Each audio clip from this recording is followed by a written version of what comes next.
Hallelujah. आप सबका स्वागत है प्रभु यीशु मसीह के जीवित नाम में। वो नाम जो हमारी मुक्ति का कारण हुआ, वो नाम जो हम सबके बचाए जाने का कारण हुआ, वो नाम जिसके आगे ज़मीन का हर एक घुटना झुकेगा और हर एक जुबान बोलेगी कि यीशु मसीह ही परमेश्वर है। और बाइबल कहती है उसको छोड़कर कोई चट्टान नहीं और हमारे परमेश्वर के तुल्य कोई है ही नहीं। आइए वचन में जाने से पहले हम प्रार्थना करेंगे। हम सब अपनी आंखों को बंद करें और प्रार्थना में जाएंगे। पिता परमेश्वर, हम धन्यवाद करते हैं आज के दिन के लिए प्रभु जी। आज का दिन आपने बनाया प्रभु और हम इस दिन में आनंदित हैं परमेश्वर। प्रभु जैसे भी हम हैं प्रभु, हम तेरे ही हैं परमेश्वर, और हमारा हौसला कभी घटता नहीं प्रभु जी, क्योंकि प्रभु संकट के समय आप ही हमारा शरण स्थान है प्रभु जी। आप ही हमारे लिए मजबूत गढ़ हैं परमेश्वर। हम तुझ में छिप जाते हैं तो अपने आप को सुरक्षित महसूस करते हैं प्रभु जी। जब हम परम प्रधान के छाए हुए स्थान में बैठे रहते हैं प्रभु जी, तब हम सर्वशक्तिमान की छाया में ठिकाना पाते हैं प्रभु जी। धन्यवाद हो प्रभु, आपने हमें वायदा दिया है, तेरे निकट 1000 तेरी दाहिनी और 10,000 तो गिर जाएंगे लेकिन वो मरी तेरे करीब ना आएगी। धन्यवाद हो प्रभु, अब तक आपने संभाला है, आगे भी आप ही हमें संभालेंगे परमेश्वर। आप ही ने हमें बनाया प्रभु और आप ही हमें बचाने वाले परमेश्वर हैं प्रभु जी। धन्यवाद हो प्रभु, आपका उद्धार हम में है प्रभु जी, और हम यही प्रार्थना करते हैं इस उद्धार में हम हमेशा बने रहें प्रभु। जो वचन को आज हम सुनते हैं प्रभु, वो हम सबके जीवन में काम करें प्रभु जी। जो इस समय सुनते हैं, जो ऑनलाइन सुनते हैं परमेश्वर, वो सब इस वचन के द्वारा आशीष पाएं प्रभु जी। हम आपका धन्यवाद करते हैं यीशु मसीह के पवित्र नाम से इस प्रार्थना को मांगते हैं, आमीन। हालेलुया। फिर से आपका स्वागत है प्रभु की आनंद वाली और उसकी शांति की भरपूरी में, जिसमें चाहे संसार में हमें क्लेश होता है लेकिन हम प्रभु यीशु मसीह में शांति पाते हैं और आनंद पाते हैं। पिछले दिनों में हमने सीखा कि परमेश्वर हमारे साथ व्यवहार करना चाहते हैं एक कुम्हार की तरह, और हमें अपने आप को परमेश्वर के हाथ में सौंपना है मिट्टी की तरह।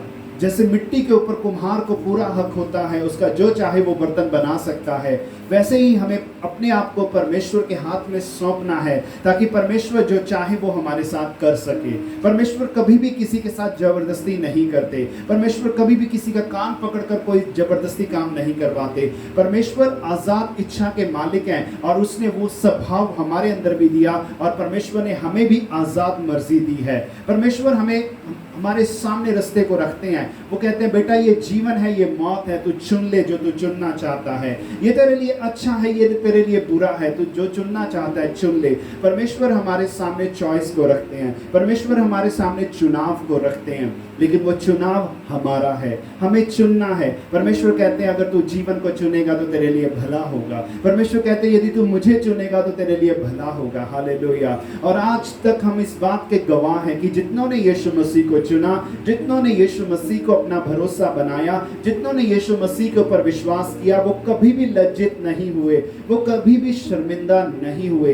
जो लोगों ने यीशु मसीह के ऊपर विश्वास किया, चाहे उन्होंने सताव को सहा, चाहे उन्होंने मौत को भी गले लगा लिया, लेकिन बाइबल कहती है जब कोई प्रभु का प्यारा इस दुनिया में मारा जाता है, सताव के कारण मारा जाता है, तो प्रभु खुद स्वर्ग में खड़े होकर उसका वेलकम करते हैं। स्तिफनुस के साथ ऐसा ही हुआ। जब उसके ऊपर पथरवाह किया गया, जब वो अपने जीवन के आखिरी चरणों में था, तो उसने स्वर्ग की ओर देखा। जब उसने देखा तो उसने क्या देखा कि यीशु मसीह स्वर्ग के द्वार पर खड़े हैं और उसका वेलकम कर रहे हैं। मेरे प्रियो, जब हम प्रभु यीशु मसीह के ऊपर भरोसा रखते हैं तो हमें कभी भी लज्जित नहीं होना पड़ेगा। हाँ, सताव जरूर है, सताव जरूर है, ये तो प्रभु का वचन कहता ही है। प्रेरितों का काम उसके 14:27 में लिखा गया, कहता हमें बड़ा क्लेश उठा के स्वर्ग के राज्य में प्रवेश करना है। जब यीशु मसीह हरे भरे पेड़ थे और उसके साथ इस दुनिया ने ऐसा किया है, तो हम तो सूखी डालियां हैं, हमारे साथ क्या कुछ होगा। इन सब बातों के ऊपर हमें विचार करना जरूरी है। क्लेश तो है, लेकिन हमें उस क्लेश में प्रभु यीशु मसीह को पकड़े रहना है ताकि हमारा मन शांत रहे, हम प्रभु यीशु मसीह में बने रहें। और जब हम अपने जीवन को पूरा करके इस दुनिया से जाते हैं तो हम प्रभु यीशु मसीह के साथ पाए जाएं, क्योंकि वही सृष्टिकर्ता परमेश्वर है। उसी ने आसमान को बनाया, उसी ने ज़मीन को बनाया, उसके बिना कोई भी वस्तु नहीं रची गई। वही सब वस्तुओं को संभालते हैं। प्रभु का धन्यवाद हो कि प्रभु आज हमारे मध्य में है, क्योंकि प्रभु का वचन कहता है जहाँ 2 या 3 जन मेरे नाम से इकट्ठे होते हैं, मैं उनके बीच में हाजिर हूँ। और आज भी प्रभु हमारे मध्य में हाजिर हैं। हम उस स्टडी को और आगे करते हैं। हम जब अपने आप को बात करते हैं प्रभु के योग्य बर्तन बनाने के लिए, हम प्रभु के योग्य बर्तन तब बनते हैं जब हम अपने आप को खाली करते हैं, जब हम अपने अंदर की चीज़ों को, जो शैतान ने हमारे अंदर भरी हुई हैं, वो चीज़ें जो शैतान की हैं, वो चीज़ें जो परमेश्वर पसंद नहीं करता, जब हम उन चीज़ों को अपने अंदर से निकाल देते हैं, हर एक बुराई को, हर एक पाप को, हर एक कड़वाहट को अपने अंदर से, हर एक गुस्से को, हर एक दोष को हम अपने अंदर से निकाल देते हैं और अपने आप को खाली करते हैं, तब हम कह सकते हैं कि प्रभु अब इस बर्तन को अपनी महिमा से भर, अब प्रभु इस बर्तन को अपने लिए इस्तेमाल कर। तब परमेश्वर हमारे अंदर उस कार्य को शुरू करते हैं ताकि हम प्रभु के इस्तेमाल का बर्तन बन सके। हमारे किचन में बहुत तरह के बर्तन हैं, हमारे घर में बहुत तरह के बर्तन हैं। कुछ बर्तन वो है जो रोज़ाना यूज़ होते हैं, कुछ बर्तन वो हैं जो कभी कभी स्पेशल लोगों के लिए हम इस्तेमाल करते हैं, कुछ बर्तन वो हैं जिसमें हम चाय पीते हैं, लेकिन कुछ एक बर्तन ऐसे भी होते हैं जिसके अंदर हम कचरा इकट्ठा करते हैं। तो बहुत तरह के बर्तन हमारे घर में, हमारे किचन में पाए जाते हैं। ऐसे ही इस दुनिया में बहुत सारे बर्तन हैं, कुछ के अंदर कूड़ा इकट्ठा होता है, कुछ के अंदर परमेश्वर अपनी महिमा के धन को रखते हैं।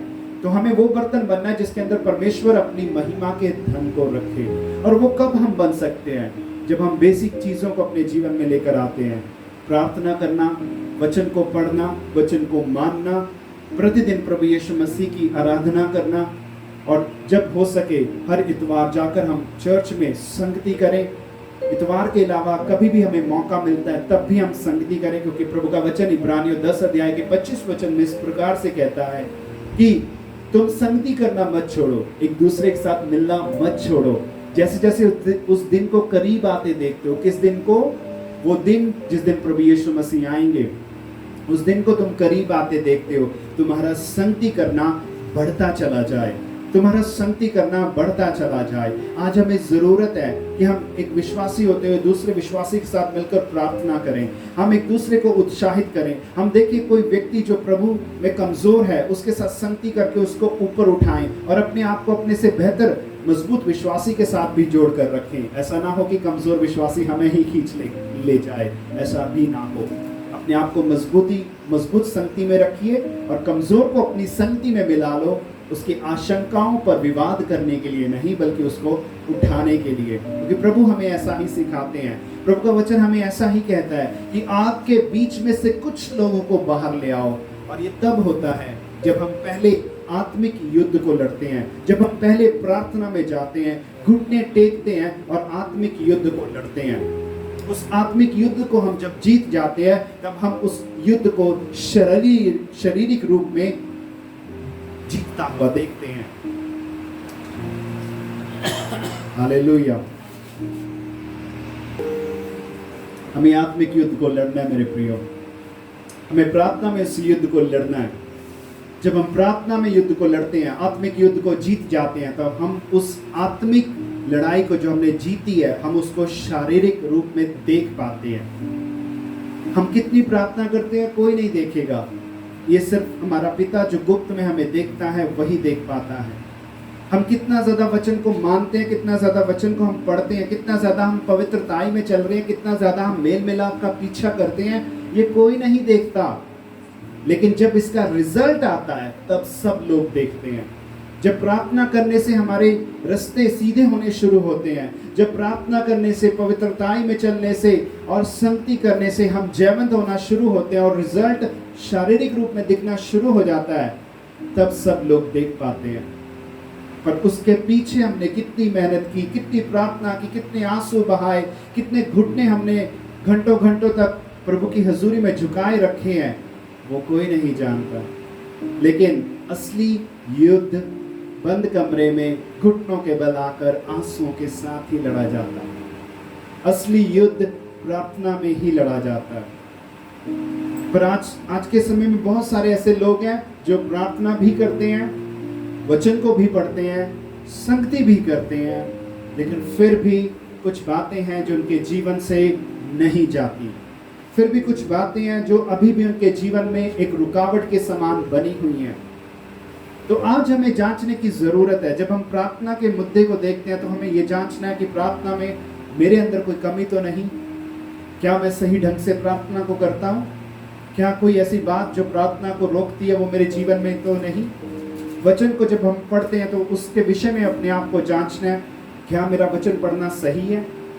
क्या मैं इसको रट्टा मार के पढ़ता हूँ, या मैं इसको समझने के तौर पर पढ़ता हूँ, या मैं इसको अपने जीवन में अप्लाई करने के तौर पर पढ़ता हूँ? यह हमें जांचना ज़रूरी है। और जब हम संगति करते हैं, जब हम किसी विश्वासी के साथ या प्रति रविवार को हम जब संगति करते हैं, तब हमें ये जांचना ज़रूरी है, क्या मेरी वो संगति वाकई में ही एक संगति है? कहीं मैं पास्टर को खुश करने के लिए तो नहीं चर्च जाता? जब मैं चर्च जाता हूँ, एंटर होने के पहले और चर्च के खत्म होने के बाद, प्रार्थना खत्म होने के बाद जब मैं बाहर निकलता हूँ, तो जब मैं एक विश्वासी के साथ खड़ा या भाई के साथ खड़ा हूँ, तो मैं उससे कैसी बातें करता हूँ? क्या वो सही है? इन बातों को अपने जीवन में हमने लेना और इन बातों को जांचना है। प्रार्थना करना बहुत ज़रूरी है, लेकिन आप कैसे प्रार्थना करते हैं ये बात भी बहुत ज़रूरी है। वचन को पढ़ना ज़रूरी है, लेकिन आप किस प्रकार से वचन को पढ़ते हैं ये बहुत ज़रूरी है। संगति करना बहुत ज़रूरी है, लेकिन आप किस प्रकार से संगति करते हैं ये बात बहुत ज़रूरी है। पवित्रताई में हम चलते हैं, लेकिन किस प्रकार से चलते हैं, कौन सा पैमाना हम अपने जीवन में रखे हुए हैं, ये बहुत ज़रूरी है। मेरे प्रिय, बहुत दफ़ा हम जब पवित्रता में चलते हैं, हम क्या करते हैं? हम बड़ी बड़ी बातों को तो मानते हैं, हम झूठ नहीं बोलते, हम चोरी नहीं करते, हम व्यभिचार नहीं करते, लेकिन हाँ, कुछ ऐसी बातें हैं जो हमें पता भी नहीं चलती, वो हम कर जाते हैं। अपने मुंह से चुगली को कर जाते हैं, अपने मुंह से किसी की बुराई को बोल जाते हैं।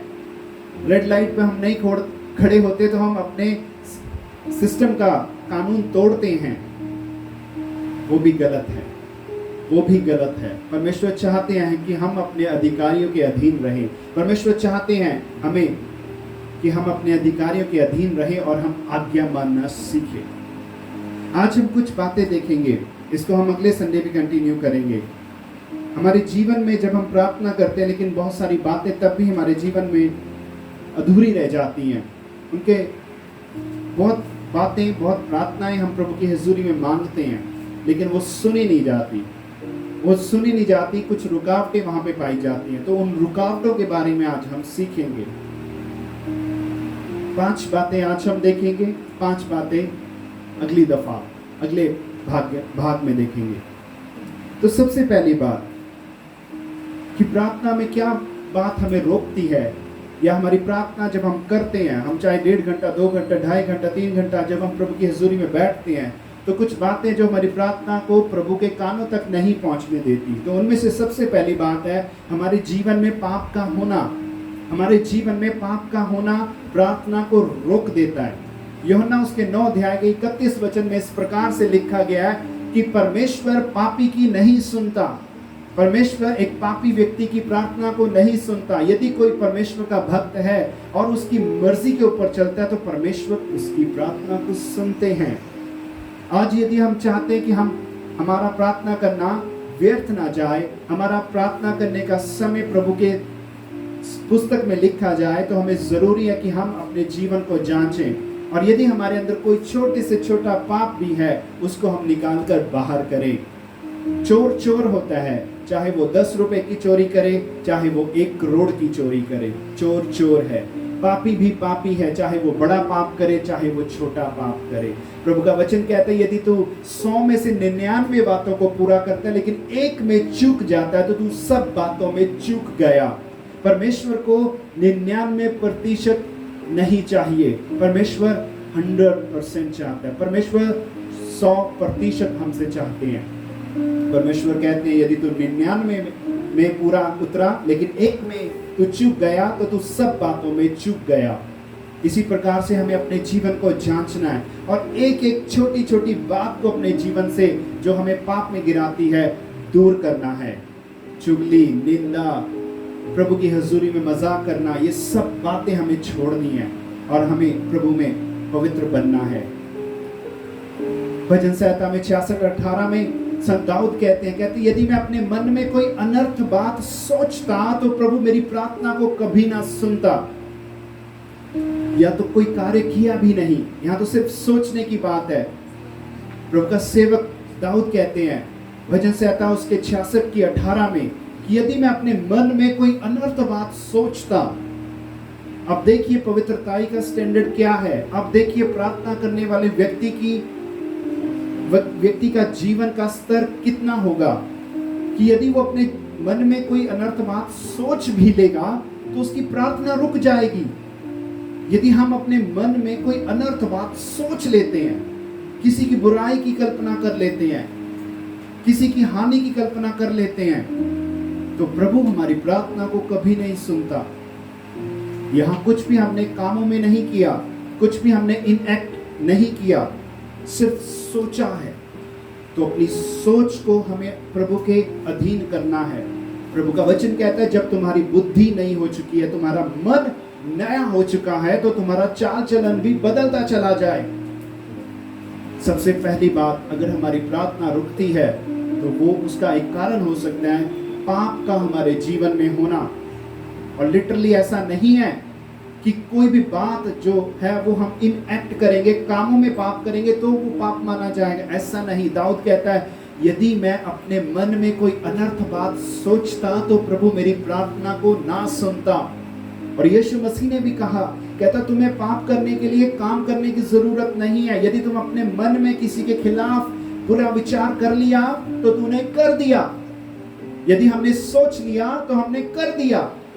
इसी प्रकार से यदि हम किसी की भलाई की योजना के लिए सोच लेते तो प्रभु हमें आशीष दे चुके होते हैं। हमने सोच लिया तो हमने कर दिया। पवित्रताई का स्तर देखिए मेरे प्रिय क्लीसिया, पवित्रताई का स्तर देखिए। प्रभु चाहते हैं कि हम उतने पवित्र बने जैसा हमारा प्रभु यहोवा पवित्र है। उसने कहा मैं पवित्र हूं इसलिए तुम भी पवित्र बनो। यीशु मसीह ने कहा 5:20 में, मत्ती 5:20 में, कहते उतने सिद्ध बनो जितना तुम्हारा स्वर्गीय पिता सिद्ध है। तुम्हारी धार्मिकता फरीसियों से बढ़कर होनी चाहिए और उतने सिद्ध बनो जितना तुम्हारा स्वर्गीय पिता सिद्ध है। और यशायाह उसके 59 चैप्टर में, उसके 59 अध्याय में, चैप्टर 59 की 1 और 2 वर्ष में इस प्रकार से लिखा गया है, कहते सुन यहोवा का हाथ ऐसा छोटा नहीं हो गया कि उद्धार ना कर सके। आज हमारे जीवन में बहुत सारी समस्याएं हैं और हम प्रभु के सामने चिल्लाते हैं कि प्रभु मेरी इस बीमारी को चंगा करें, प्रभु मेरी इस समस्या को दूर करें। तो प्रभु का वचन यहाँ पे ये कहते हैं कि प्रभु का हाथ छोटा नहीं है कि उद्धार ना कर सके, छुटकारा ना दे सके, और ना वह ऐसा बहरा है कि सुन ना सके। हमारा परमेश्वर का हाथ छोटा नहीं है कि वो बचा ना सके। हमारा परमेश्वर बहरा नहीं है कि वो सुन ना सके। पर दिक्कत कहाँ है? 2 वचन कहता है, परंतु तुम्हारे अधर्म के कामों ने तुमको तुम्हारे परमेश्वर से अलग कर दिया है और तुम्हारे पापों के कारण उसका मुंह तुमसे ऐसा छिपा है कि वह नहीं सुनता। हमारा परमेश्वर सिद्ध है, हमारा परमेश्वर पवित्र है, उसमें कोई कमी नहीं। हम परमेश्वर में कोई कमी नहीं ढूंढ सकते। हम परमेश्वर से किसी बात के लिए लड़ नहीं सकते।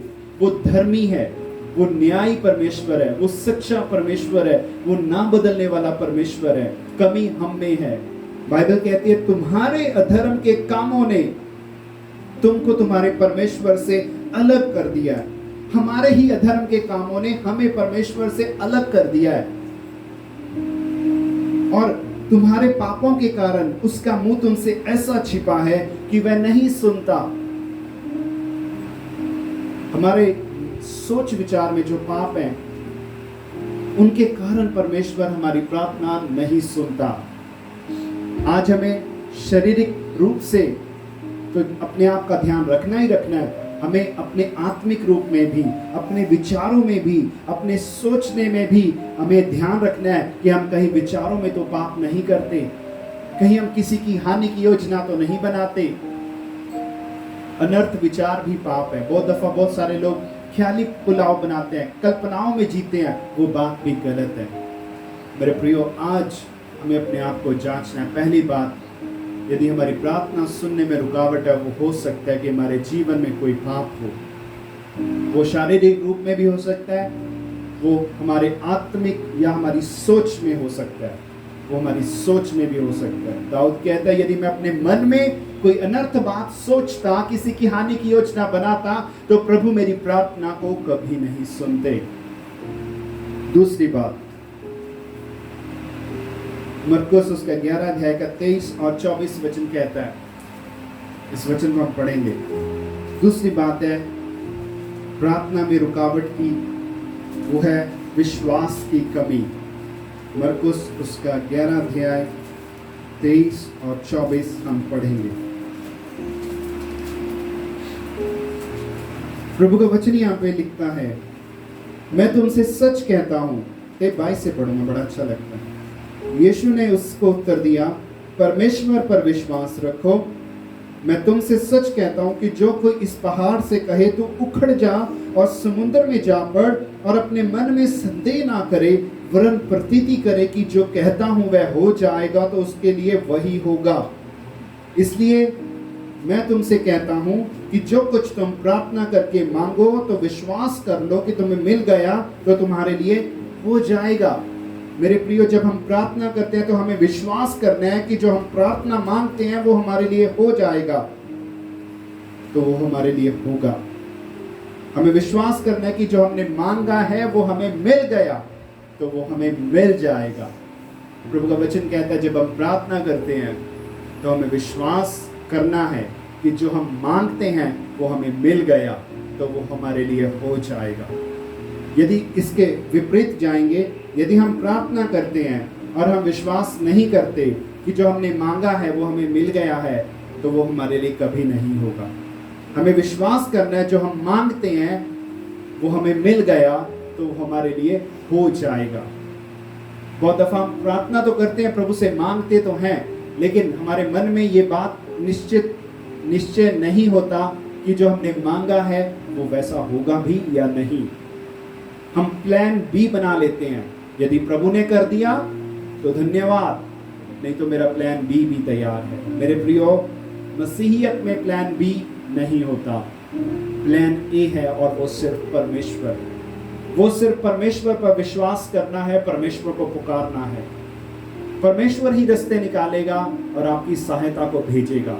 परमेश्वर लोगों को खड़ा करेगा, वो लोग आएंगे, डिवाइन हेल्पर्स के रूप में आएंगे और आपकी मदद करेंगे, और आपको जिस मुसीबत में पड़े हैं उसमें से वो निकाल लेंगे, लेकिन वो परमेश्वर भेजेंगे। प्लान ए ही कामयाब होगा, क्योंकि वो परमेश्वर है। और इसके साथ हम 6 अध्याय का 5 और 6 वचन भी पढ़ेंगे, मरकुस का ही।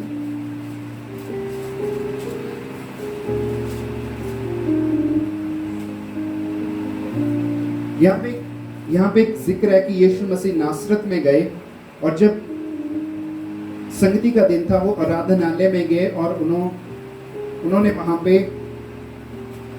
उपदेश दिया यीशु मसीह ने। और जब उपदेश को लोगों ने सुना तो लोग हैरान हो गए और ये कहने लगे कि इसको ये बातें कहाँ से मिली हैं, ये कौन सा ज्ञान है जो उसको दिया गया है, कैसी सामर्थ के काम इसके हाथों से प्रकट होते हैं, क्या ये बड़ाई नहीं है?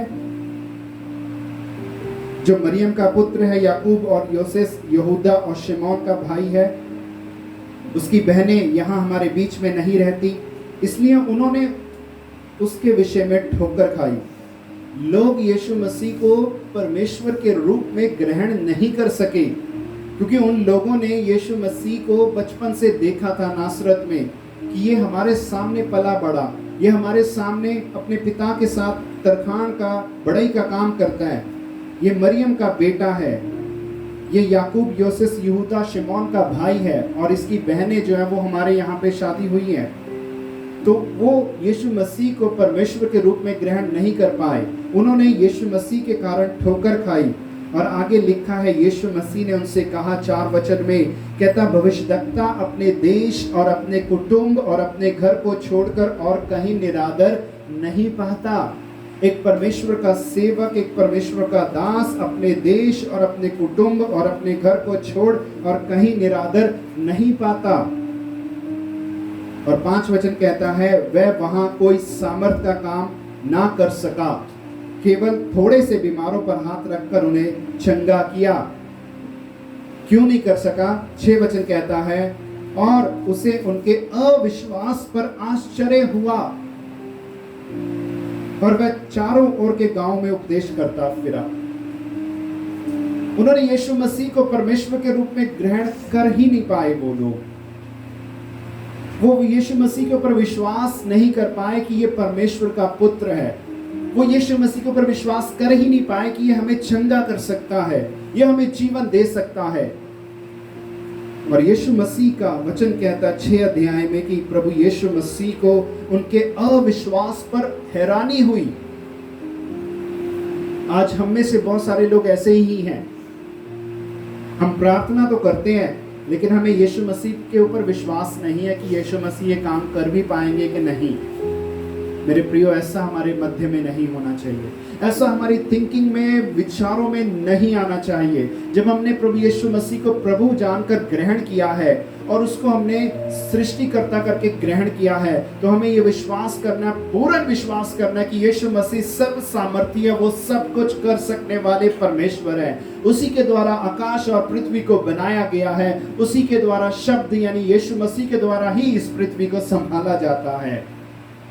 शब्द से जीवन है, वचन से जीवन है, और वचन यीशु मसीह है।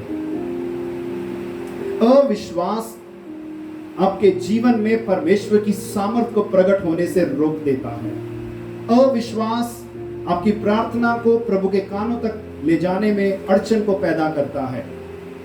अविश्वास परमेश्वर को मजबूर करता है कि वो कुछ भी ना करे।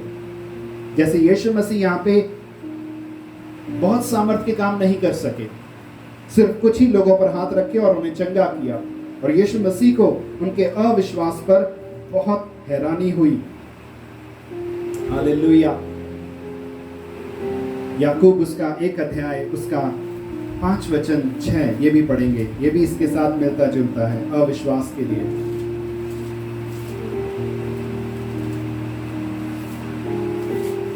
इब्रानियों के बाद याकूब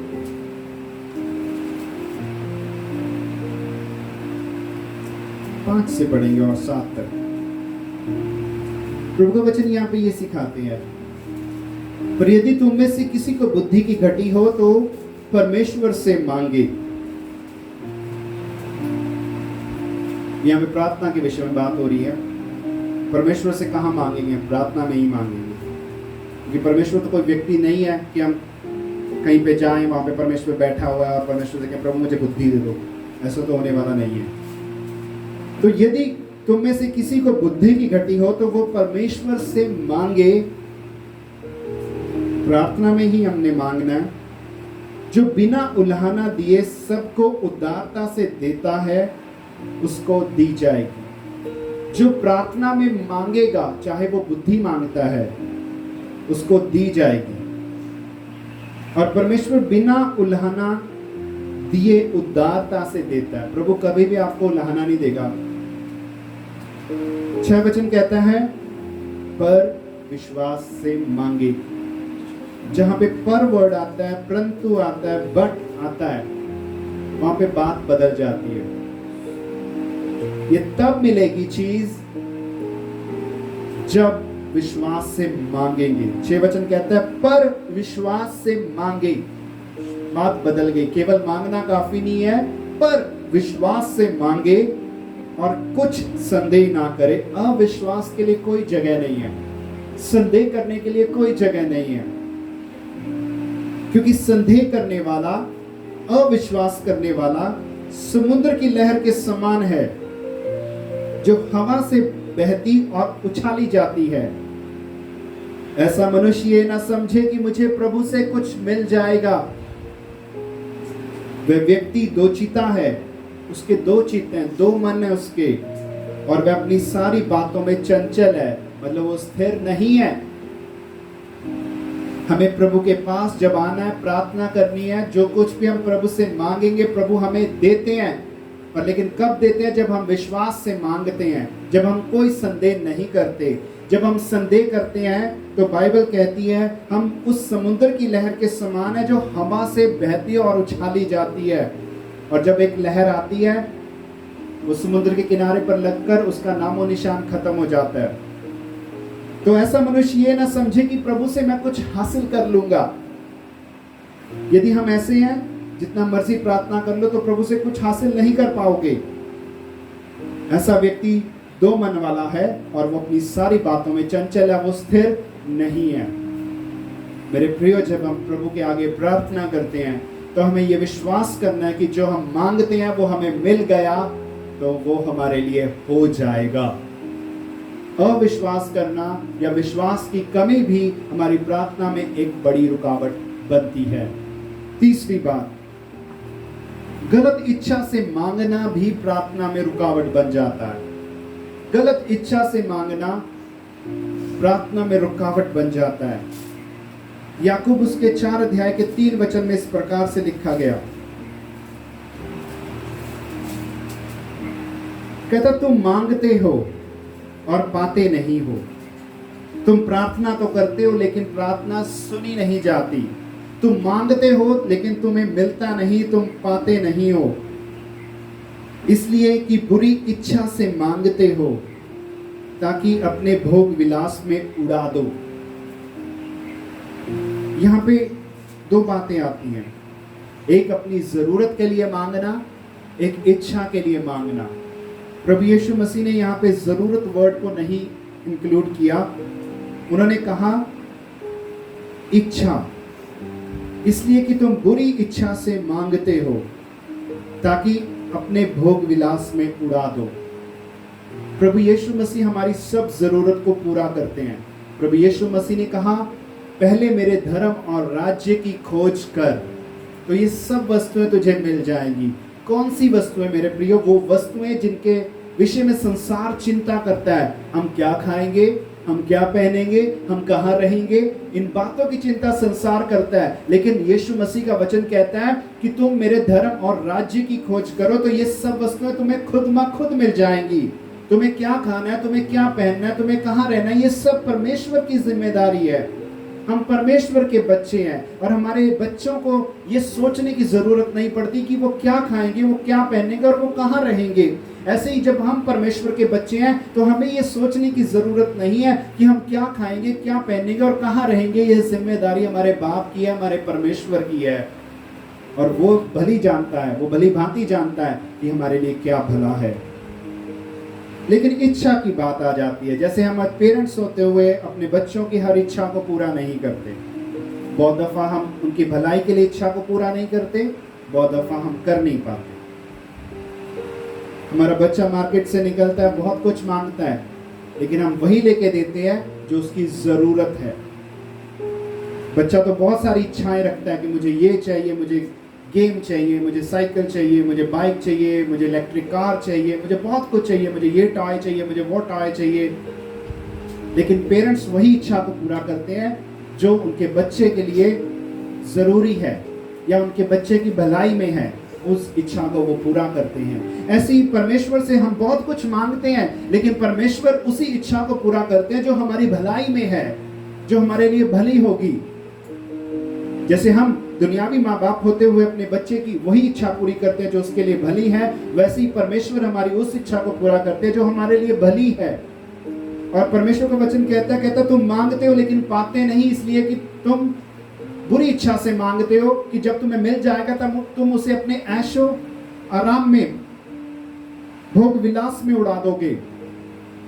हम प्रभु से प्रार्थना करते हैं कि प्रभु हमें गाड़ी दे, प्रभु हमें गाड़ी दे। बारिश होती है, चर्च नहीं जा पाते, प्रभु हम फैमिली के ज्यादा लोग हैं, प्रभु हमें गाड़ी दे, हम चर्च जाया करेंगे, प्रभु हमें गाड़ी दे, हम चर्च जाया करेंगे।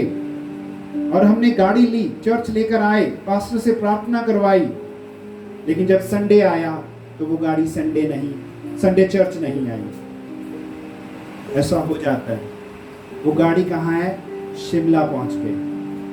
वो गाड़ी कहाँ? कुल्लू मनाली पहुंच गई। हमने मांगा क्या था प्रभु से? प्रभु हमें गाड़ी दे, प्रभु हम चर्च जाया करेंगे, हम एज अ फैमिली चर्च जाएंगे, प्रभु बारिश होती है, गर्मी है, प्रभु हम गाड़ी में चर्च जाएंगे। प्रभु ने गाड़ी तो दे दी लेकिन हम चर्च नहीं गए, हम कहीं और निकल लिए। ये वैसा ही वचन है। तुम मांगते हो लेकिन पाते नहीं, इसलिए कि बुरी इच्छा से मांगते हो। प्रिटेंड तो हम करते हैं कि प्रभु हम तेरी सेवकाई के लिए करेंगे, प्रभु हम चर्च के लिए करेंगे, लेकिन जब हमें चीज मिल जाती है तब हम उसके यूज को ही बदल देते हैं। ये तो सिर्फ कार की बात है, लेकिन बहुत सारी बातें हमारे जीवन में ऐसी ही हैं। मेरे प्रियो, प्रभु हमारी जरूरत को पूरा करते हैं। अपनी इच्छाओं को रखो प्रार्थना में। मैं ये नहीं कहता कि मत करो प्रार्थना गाड़ी के लिए, मत करो प्रार्थना घर के लिए, रखो प्रभु की हजूरी में। सही समय आने पर परमेश्वर आपकी उस प्रार्थना के अनुसार आपके लिए कार्य करेगा। जिस प्रकार से छोटा बच्चा है, उसको एकदम से हम गाड़ी का स्टीयरिंग नहीं थमाते, उसके लिए ज़रूरी है कि वो 18 साल का हो, लाइसेंस बनवाए, उसके बाद उसको गाड़ी के स्टीयरिंग पे बिठाते हैं। ऐसे ही हर चीज़ का समय हमारे जीवन में है। हमें प्रभु के समय का इंतज़ार करना है। एक वचन को और पढ़ेंगे इसके विषय में, मत्ती उसका 6 अध्याय 10 वचन। ये प्रार्थना का वचन है जहाँ पे यीशु मसीह ने अपने चेलों को प्रार्थना करना सिखाया। 9 वचन में लिखा है कि हे हमारे पिता, आप जो स्वर्ग में है, आपका नाम पवित्र माना जाए, आपका राज्य आए। 10 वचन कहता है जैसे आपकी मर्जी स्वर्ग में पूरी होती है, वैसे ही आपकी मर्जी जमीन पर भी पूरी हो, वैसे ही आपकी मर्जी इस धरती के ऊपर भी पूरी हो। हमने प्रार्थना कैसे मांगना है प्रभु की हजूरी में? प्रभु की मर्जी के अनुसार, कि प्रभु तेरी मर्जी जैसे आसमान में पूरी होती है, स्वर्ग में पूरी होती है, वैसे ही आपकी मर्जी परमेश्वर हमारे जीवन में और इस धरती के ऊपर भी पूरी हो। प्रभु यीशु मसीह ने जब वो गतसमनी बाग में थे, जब उनके ऊपर दुख आया, जब उनको क्रॉस के ऊपर जाना था, जब उनको दुख उठाना था, तब उन्होंने प्रभु को अपनी मर्जी बताई कि हे पिता, मेरी ये प्रार्थना है कि अगर ये प्याला मेरे से हट सकता है, ये दुख का कटोरा मेरे से हट सकता है, तो ये हटा ले। उन्होंने अपनी इच्छा बताई, लेकिन अंत में ये बोला कि प्रभु मेरी मर्जी नहीं, तेरी ही मर्जी पूरी हो। प्रभु यीशु मसीह ने अपनी मर्जी बताई कि प्रभु मैं चाहता हूँ, पिता मैं चाहता हूँ ये प्याला अगर मेरे से हट सकता है तो ये हटा ले, लेकिन मेरी नहीं प्रभु, तेरी ही मर्जी पूरी हो और पिता की मर्जी पूरी हो। क्योंकि उसको ये भाया कि यीशु मसीह को कुचले, उसको ये भाया कि एक पुत्र को मारे, एक पुत्र को बो दे और कटनी में हजारों लाखों करोड़ों अरबों पुत्रों पुत्रियों की कटनी वो काटे। आज हमें अपनी मर्जी प्रभु के सामने रखने का पूरा हक है। हम प्रार्थना में अपनी मर्जी को रख सकते हैं, लेकिन प्रार्थना के अंत में ये बात जरूर बोलिए कि प्रभु अंत में मेरी मर्जी नहीं परमेश्वर, तेरी ही मर्जी मेरे जीवन में पूरी हो। मेरी इच्छा नहीं परमेश्वर, तेरी ही इच्छा पूरी हो परमेश्वर। और यिर्मयाह उसके 29 अध्याय का 11 वचन ये कहता है कि जो कल्पनाएं, जो इच्छाएं परमेश्वर हमारे लिए करता है, जो योजनाएं वो हमारे लिए बनाता है, वो हमारे लाभ की हैं, हानि की नहीं है, और अंत में वो हमारी आशा को जरूर पूरा करेगा। परमेश्वर जो कल्पनाएं, जो इच्छाएं हमारे लिए रखते हैं, वो हमारे लाभ की हैं, हानि की नहीं है, और अंत में वो हमारी आशा को जरूर पूरा करेगा। गलत इच्छा से मांगना भी हमारी प्रार्थना में रुकावट है। जरूरत हमें बाइक की है और हम प्रभु को कहते हैं प्रभु हमें तो बुलेट चाहिए। वो काम स्प्लेंडर, पैशन या छोटी बाइक से चल सकता है, लेकिन हम प्रभु से कहते हैं कि प्रभु हमें बुलेट चाहिए। प्रभु आपकी जरूरत को पूरा कर देंगे, जरूर पूरा करेंगे, और आपको अच्छा 2 व्हीलर मिलेगा। हो सकता है बुलेट ना मिले, ताकि तुम उसको अपने भोग विलास के लिए इस्तेमाल ना करो। आइए हम प्रार्थना करेंगे, बाकी पॉइंट्स को हम अगली बार देखेंगे। पिता, हम यीशु मसीह के पवित्र नाम से प्रभु आपके चरणों में आते हैं। हम धन्यवाद करते हैं आज का दिन आपने दिया प्रभु। हम धन्यवाद करते हैं इस माध्यम के लिए भी कि प्रभु हम इंटरनेट के द्वारा, यूट्यूब, फेसबुक के द्वारा परमेश्वर एक दूसरे से कनेक्ट रह सकते हैं। ये बुद्धि आप ही की ओर से इंसानों में डाली गई है। हम धन्यवाद करते हैं प्रभु आज के दिन के लिए। आज जब प्रभु हम आपके चरणों में आए हैं प्रभु, हमने 3 बातों को सीखा है। छोटे से छोटा पाप, चाहे वो शारीरिक रूप में हो, चाहे वो हमारी सोच में हो प्रभु, वो हमारी प्रार्थना को रोक देता है।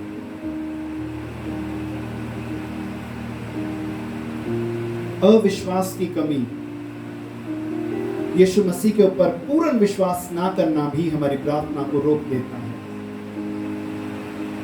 गलत इच्छा से मांगना,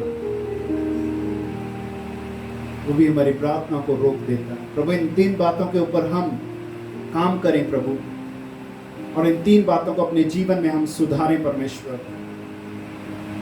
मैं इस समय पूरी कलीसिया को याद करता हूँ, फादर्स हार्ट फैमिली को याद करता हूँ प्रभु। इस परिवार को तेरे लहू में छिपा देता हूँ प्रभु जी। हर एक व्यक्ति अपने अपने घरों में रहकर प्रभु जब इस वचन को सुनते हैं, आपका आत्मा उनसे बात करे प्रभु। और पूरी कलीसिया परमेश्वर व्यक्तिगत रूप में प्रभु जी आपके साथ प्रार्थना में समय बिताने वाले बने, पवित्रताई में मेल मिलाप के खोजी बने प्रभु जी। और इस समय मैं प्रार्थना करता हमारे भारत के लिए खुदावन, इस महामारी के लिए परमेश्वर, कोविड-19 के लिए परमेश्वर, ये वायरस यीशु तेरे नाम से खत्म, यीशु मसीह के नाम से ये वायरस खत्म हो प्रभु। लोग प्रभु तौबा करें, मेरा देश तौबा करे प्रभु। मैं आपके और अपने देश के बीच में नाके में खड़ा होकर प्रभु अपने देश के गुनाहों के लिए माफी मांगता हूं प्रभु। मेरे देश ने जो बुराई की, पाप किया प्रभु, इसके लिए माफ कर प्रभु। मेरे देश को अपने लहू से धोकर शुद्ध कर प्रभु। मेरे देश को बचा प्रभु। जो लोग खुदावंद इस वायरस से ग्रसित है प्रभु, उनके अंदर आपकी चंगाई उत्पन्न हो, वो चंगे हो। और इस महामारी के करके प्रभु बहुत सारे लोगों की जॉब चली गई, बहुत सारे लोगों के पास खाने को राशन नहीं है। हर एक व्यक्ति को प्रभु आपके चरणों में लेकर आता हूं, आप ऐसे लोगों के लिए एक काम करें प्रभु। सरकार उठे, एनजीओस उठे, चर्च पहुंचे प्रभु, ताकि कोई भी भूख से ना मरे, कोई भी पैसे की कमी से ना मरे प्रभु। हर एक के पास पर्याप्त राशन हो, अच्छी नौकरियां हो प्रभु। पूरे वर्ल्ड के ऊपर प्रभु आप दया करें, पूरी दुनिया के ऊपर आप दया करें, और पूरी दुनिया को प्रभु आप बचा लीजिए परमेश्वर। इस दुनिया ने प्रभु आपको भुला दिया था, लेकिन अब ये दुनिया आपको याद करती है प्रभु, क्योंकि आपने उनके घमंड को तोड़ दिया जिनको अपने पैसे के ऊपर घमंड था। आज वो भी इस बीमारी से ग्रसित है। जो लोग, जो कंट्रीज अपनी हेल्थ टीम के ऊपर भरोसा रखे हुए थे, आपने उनके भरोसे को तोड़ दिया। आज उन कंट्रीज में सबसे ज्यादा डेथ हुई जहां पे हेल्थ सबसे ऊपर आती है। आपके सामने कोई घमंड नहीं चल सकता, आपके सामने कोई घमंडी ठहर नहीं सकता। दीन के ऊपर आप दया करने वाले परमेश्वर हैं। नम्र हृदय को, पिसे हुए मन को आप तुच्छ नहीं जानते प्रभु। आज हम चाहते हैं आप तरस खाएं प्रभु जी। यीशु मसीह जब आपने भीड़ को देखा तो आपने तरस खाया प्रभु। वो ऐसी भेड़ों के समान थे जिनका कोई चरवाहा नहीं है। आज प्रभु मेरे देश के ऊपर, इस दुनिया के ऊपर तरस खाएं प्रभु जी, और इस पूरे भारत के, पूरी दुनिया के आप चरवाहे बन जाएं प्रभु। आप हैं परमेश्वर। मैं पूरी कलीसिया को आपके लहू में छिपा देता हूं। जब तक हम इकट्ठे होकर नहीं मिलते प्रभु, आप सबको संभाल के रखें। सबकी जरूरतें यीशु आपके नाम से पूरी हों प्रभु जी। सबके बीच में आपका प्रेम, आपका अनुग्रह बना रहे प्रभु। धन्यवाद हो पिता, यीशु मसीह के नाम से इस प्रार्थना को मांगते हैं। आमीन, आमीन, आमीन। प्रियो, हम आपको बहुत याद करते हैं और आपके लिए प्रतिदिन प्रार्थना भी करते हैं, लेकिन जब परमेश्वर चाहेंगे तब हम मिलेंगे और इकट्ठे होकर हम प्रभु की आराधना को करने पाएंगे। तब तक के लिए आप सब खुश रहें, प्रभु की शांति में, उसके अनुग्रह में बने रहें। अगले संडे हम फिर मिलेंगे ऑनलाइन। तब तक के लिए आप सबको जय मसीह। जय